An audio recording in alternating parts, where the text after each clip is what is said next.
Ayan, sa masayang araw, purihin ng Diyos.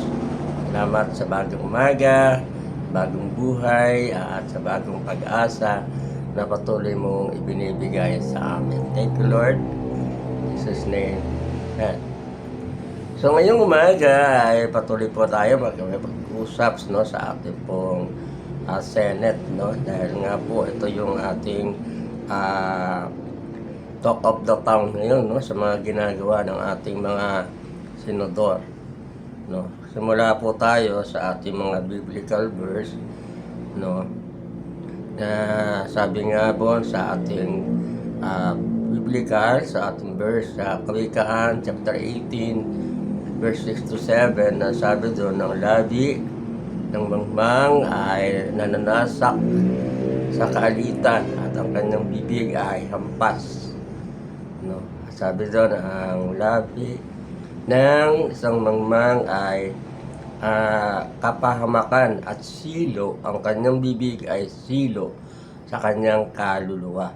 So ano po ibig sabihin ito, mga minamahal, na yung pong pananalita, no? Kuminsan ito yung pananalita na nagki-create ng kaguluhan, especially sa ating mga senador, na yung pong kamangmangan, the words of foolish word na hindi pinag-iisipan, yung po yung nagiging sanhi ng kaguluhan. At sabi nga doon, no, silo yung bitag na yung kanyang sinasabi, sa kanya rin bumabalik.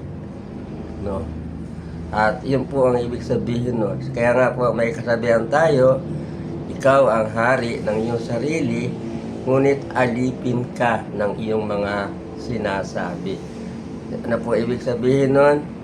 Ikaw po ang hari ng iyong sarili, ngunit liable ka sa bawat salita mong binibitawan. So, yun po yung ano doon. So, ano po yung matalino? Yung pong may kamangmangan, yung hindi pinag-iisipang salita, kaya nagke-create ng kaguluhan. And yet, sinisisi po sa mga ibang tao. Pero kadalasan po, yung ating mga nasa Senate ay nagsasalita nang hindi po talaga pinag-iisipan. Lalo na may isang senador tayo dyan na talaga sobrang tabil, no, ng dila. Pero walang laman at kadalasan nababas, no, at hindi po nagkakaroon ng ano. Kaya nga po yung kaguluhan dyan na nangyayari sa Senate, yun po yung mga salita na hindi po pinag-iisipan. No, basta na lang nagsasalita, no, kaya nagke-create po ng ano yan, ng kaalitan, ng galit, no, ng pag-aaway, ng hindi pagkakasundo-sundo.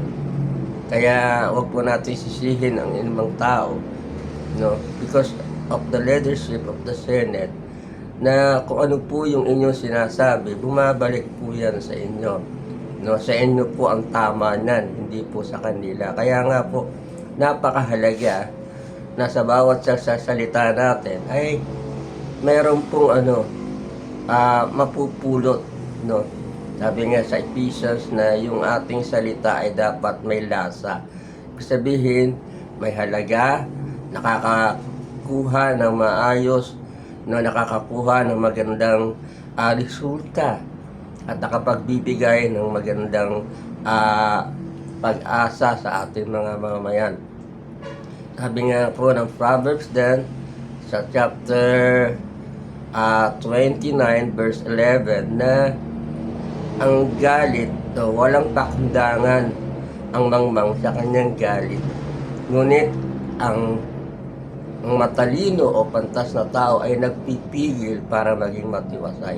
So yun po yung nangyayari, no? Kagaya yung drama kahapon, na yung galit ng isang senador ay talagang binulalas niya, no? Walang pakundangan, binulalas niya. At kaya nangyari ngayon, we are talk of the town not only for the Filipino people but to other countries. So dapat po ganun tayo. Kung mayroon tayong personal na hinaing sa ating mga kapwa senador, do it in private, no? Gawin nyo sa mga executive session nyo, di ba? Or itigil nyo muna yung inyong session at mag-usap-usap po kayo, no, bilang isang miyembro. Kaya kung hindi nyo po maiwasan yung galit ninyo, tapos binubulalas nyo sa harap ng mga matataas o yung big network natin, yung mga malalaking network, na-highlight po kayo sa buong bansa at sa buong mundo. So, tandaan po natin, no, ang kamangmangan po ay nagbubunga ng hindi magandang resulta. Minsan may nagsasabi nga, bakit si Lito Lapid hindi siya nagsasalita? Wala po siyang kaaway. Bakit? Hindi po siya matabili. No? Hindi po gaya ng isang senador na kahit walang kwenta-kwentang mga bagay-bagay, super daldal at hindi pinag-iisipan kung ano yung resulta ng kanyang sinasabi. Tandaan po natin, ang matalinong tao, bago po magsalita yan, pinag-iisipan muna. No? At tinitingnan niya kung ano ang magiging resulta, kung ito ba ibabalik sa kanya o hindi. Kaya marami pong mga sinasabi yung ating senador, mga senador, bumabalik lamang po sa kanila. Kasi yung salitang may kamangmangan na ito po ay salita, no, na sila rin po ang bitag. Nagiging bitag rin po nila. No? Kaya nga tandaan po natin na sinasabi rin po ng Biblia, sa dami ng ating mga sinasabi, marami rin naman ang ating pagkakamali. Pagpalain po tayo ng Panginoon, maging matalino po tayo bilang isang mamayang Pilipino, bilang halal ng ating bayan.